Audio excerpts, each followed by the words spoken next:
What's in a question? Maybe just about everything important. A smart and sharp question should strike up a more engaging conversation. So which country loves ramyeon the most? Can it be South Korea? We're joined by Diane for a fun conversation. Good morning. Good morning. Happy Thursday. Happy Thursday. We're all very hungry thanks to your question of the day. Well, Adam's not hungry anymore because he just had ramyeon after the show. No. He said that there. He said he's going to have ramyeon with gendnip. No way. Yeah. What is getting called in English? Sesame leaves. Perilla leaves. Yeah, perilla leaves. That sounds delicious. Right. So everyone has their special recipe, huh? We'll get to some of those because apparently all of our listeners have at least one. Right. But let's clarify our question of the day. All right. So question, are you a big ramyeon lover? Yes. Well, you're a big ramyeon lover? Yes, but I just refrained because I always assume that it's bad for me. Well, I'm going to clarify on that later in my segment. Okay. But first, I would like to clarify the difference between ramen and ramyeon. One's Japanese? Right, one's Japanese. When it comes to satisfyingly savory noodle dishes, there are obviously obvious parallels between Korean ramyeon and Japanese ramen. In fact, ramyeon, Korean one, was directly inspired by Japanese ramen and is best described as a spicier, punchier, instant version of its more refined Japanese cuisine. This is true. Right, Japanese ramen can be made fresh or from an instant pack, whereas Korean ramyeon only refers to dried noodles blocks with flavoring powder. And always in the instant category. Right. I mean, they've tried to create different versions of the Korean ramyeon too, but this is a basic rule of thumb. Right. So now ramyeon is like, I do believe, a go-to food for South Koreans and considered a soul food for many. Right. For some time now, ramyeon has been a Korean comfort food that instantly wipes away the day's stress. That's true for boomers who grew up watching their grandmother wash down spicy ramen noodles with a cup of rice wine. For millennials who swap recipes about how to match ramyeon with seasonal produce, and even for foreigners inspired to make 짜파구리, a combination of 짜파게티 and noguri ramen noodle brands after watching the film Parasite. I had so many friends call me from abroad. Right. They said, is this really a thing? I'm like, yeah. It's a big thing. Sure. Right. Why not? However, recent statistics shows us that there's another country that loves instant noodles more than South Korea. Right. I thought that was really shocking because It's an interesting headline. Right. Yeah. So Vietnam outpaced South Korea in terms of instant noodle consumption per capita, and the Southeast Asian countries' growing purchasing power and economic growth rate. Okay. Now, did you know that there is actually an association for all the instant noodles makers in the world? Association, as in all those who make ramen come together for Right. conferences? Yes. No way. Isn't that a cute thing to think about? And the name is kind of cute too. Right, it's called WINA. It's like Lena. So it's called WINA, or the World Instant Noodle Association. I think I'm 5. Why is that funny? It's a little bit funny. Weena. No, WINA. Okay. So WINA was launched in 1997 in pursuit of the healthy development of the industry. Momofuku Ando, the inventor of instant noodle, left a remark saying a company should develop itself as a forest rather than a lone cedar tree out in the field. WINA is precisely the association of standing for this spirit. Okay, So in they're- collaboration. So. Right, of Okay. course. So their primary role is to accumulate and share information about technical issues related to the quality development of instant noodles so that people can enjoy those with safety and trust. In addition to the daily activities, they have conferences and events for the purpose of mutual exchanging of information on quality improvement amongst manufacturers from around the world and making a social contribution through instant noodles. So they are a group of people who take instant noodles very seriously. Seems that way. And they always come up with statistics every year, of course. And based on that statistics, Vietnam outpaced South Korea. As far as ramen consumption goes, good job, Weena. Yes. That won't be stop being funny. Kudos to you. Give us the exact numbers for the consumption of then instant noodles given out by Weena. Right. So according to Dongsim, a leading ramen maker in South Korea, the average Vietnamese eats about 87 servings per year, while the average South Korean has 73 servings. So it's kind of, oh no, it's not close at all, is it? Right, 87 versus 73 Okay. is quite big. Yeah. And Nepal was in third place with 55 servings per person a year. There are big gaps between first, second, and third Right. place. That's really interesting. Why is Nepal third? I So know. many questions. Has Korea always been second place on the ranking, or did we ever top it at least once, considering that we create so much? I mean, we kept our first place for a while, but then we came down. down last year. Korea topped the world from 2013 to 2020. Okay. The tally was 75 servings in 2019, rising to 80 in 2020, but falling back down to 73 last year. The figure for Vietnam, meanwhile, has steadily increased from 55 in 2019 to 72 in 2020 and to 87 in 2021. So there was a big jump between 2019 and 2020, right? Is it because of the pandemic? Could it be? Probably, possibly, right? So eat more at home. Right. There's more demand for it, more lazy days, and you cook up something that's so instant and delicious. Yeah, and Vietnam's instant noodle market is growing rapidly from $5 billion in 2019 to $8.6 billion in 2021, reaching the third in market size following China and Indonesia. I mean, it just simple numbers tells me the market is significantly smaller in Vietnam, but yet it's incredibly popular. Right. Does this mean South Korea's instant noodle ramen makers are doing well on their exports despite some obstacles? Of course. South Korea's ramyeon exports in 2020 were worth $636.2 million, up about 30% from the previous year. Okay. So a 30% jump. That was the first time that ramyeon exports exceeded $600 million mark. Okay. 2020 was also the year that Nongshim, the manufacturer of Shinramyeon, Chapaguri, and Noguri, saw its sales exceed 2 trillion won, or about $1.8 billion, perhaps thanks to the Parasite movie.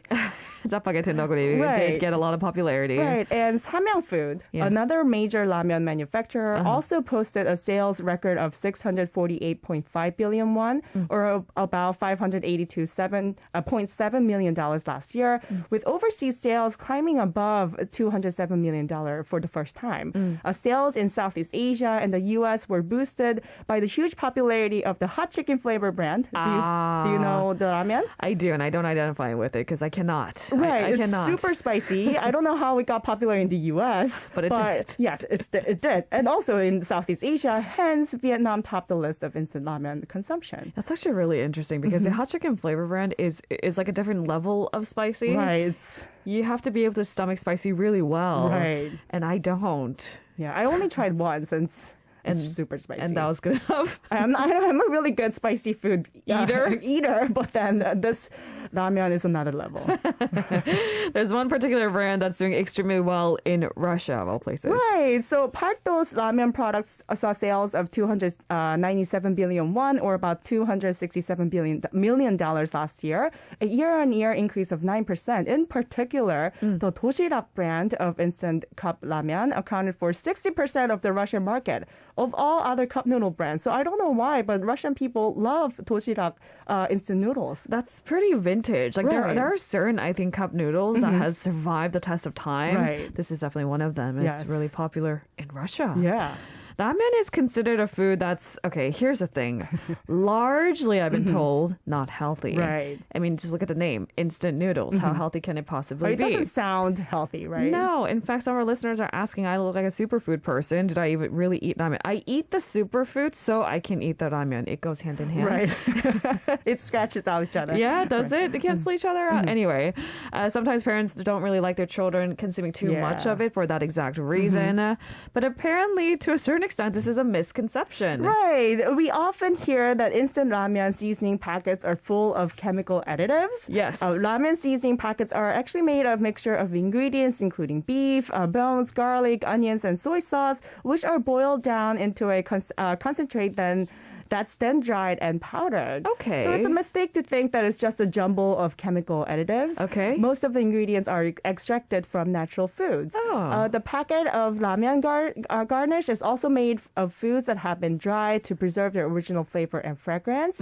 Wheat flour and water are kneaded into a dough that's flattened in rollers and then run through a noodle cutting machine. After being cooked in a steam box at more than 212 degrees Fahrenheit, the noodles are either fried in a replenishing vat of palm oil or dried under hot air, depending on the product before being cooled. That's right. So in some cases, it is dried, not necessarily fried. And so you do have the so-called healthier options. Right. So, okay, the thing is, I didn't even think it was chemical additives. I thought it was too salty. Oh, so yeah, the salty. sodium content is pretty high, Right. but it's not killing you, right? I mean, chemical additives sound so much worse than natural sources of sodium. So it's not chemical. It's Natural naturally ingredient. just a lot of it. Right. They say instant noodle or instant ramen particularly has similar nutrient ratio to bibimbap when eaten with kimchi. Is this true? Yes, thinking that ramyeon is nutritionally imbalanced Yes. may be the single most unjust preconception about ramyeon.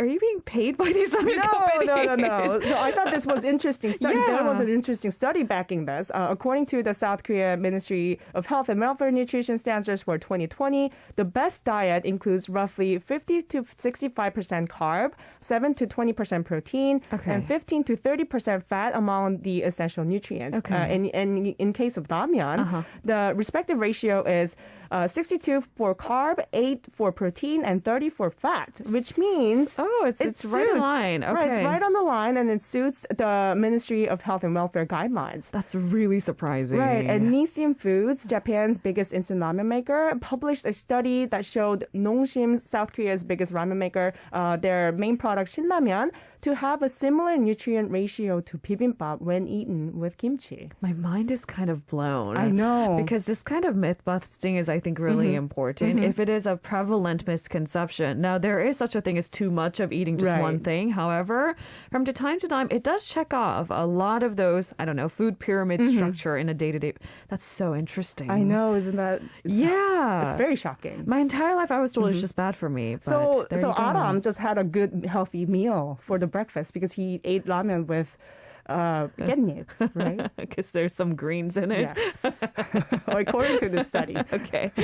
To make it even healthier, the government is zeroing on noodles as a major target for new reduced sodium labeling rules. Because if sodium is the enemy, you can make packets with less sodium. That's easily done. Right. So South Korea has chosen to focus on national staple food ramyeon as the first target for the enforcement of its new reduced sodium labeling rules. National staple food? Yes. Okay. Okay. In my perspective. Doubling down on the category by announcing the specific sodium values for manufacturers to adhere to. Okay. According to the new standards, instant noodle makers may only label their products with terms such as less, reduce, or light if the product contains a reduction of at least 10% of the average value of sodium in products in the instant noodle category. Okay, so they're creating sort of a rule as Right. to if you want to use labels like less reduced or light sodium. Right. 10% of the average value of the product. So that's a significant decrease. Right. So it became Yeah. more stricter. Yeah. Right? Strict and even healthier. Is Right. Diamond going through some rebranding? It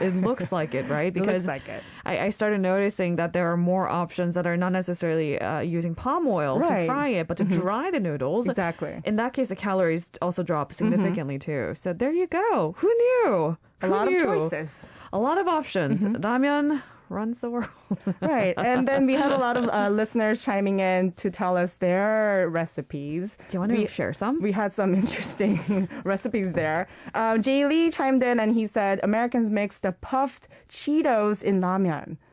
I don't know what to think of that. I don't know because I've seen people put cheese on ramyeon, right? Right. That's a pretty big trend. But wouldn't the Cheetos or these puffed crackers get flaky And soupy. and soupy? Let us Right. know if it works. JK has actually shared a pretty popular one, I would say. Try cooking ramen with crab. It tastes so good. Right. And I think Life is Lively and Alec, maybe they're the same person. Maybe. But Alec said, I don't have a recipe for ramen or anything, but I would get instant ramen. And if green onions are made, I would put some in with a little bit of gochujang for spice. I think minced garlic is also probably a good addition and a really popular one at that. Okay, so I do have one more message from Alec. Hi, it's the Alec. same, right. So you take ramen really seriously. I don't. Oh, it is It's the same one. It's the same one. It's the same message from What is Alec. happening? Okay, so that is apparently a promising recipe. Right, I never tried my ramen with gochujang, but I guess it's a thing now. It's a thing that I cannot do. I Right. don't do spicy food well. And it gets more saltier, right? All right. To each their own. Right. We've given you all the options and all the information, and thank you for that, Diane. All right. I'll see you tomorrow. See you tomorrow. We have Science and IT News coming up with Junie next.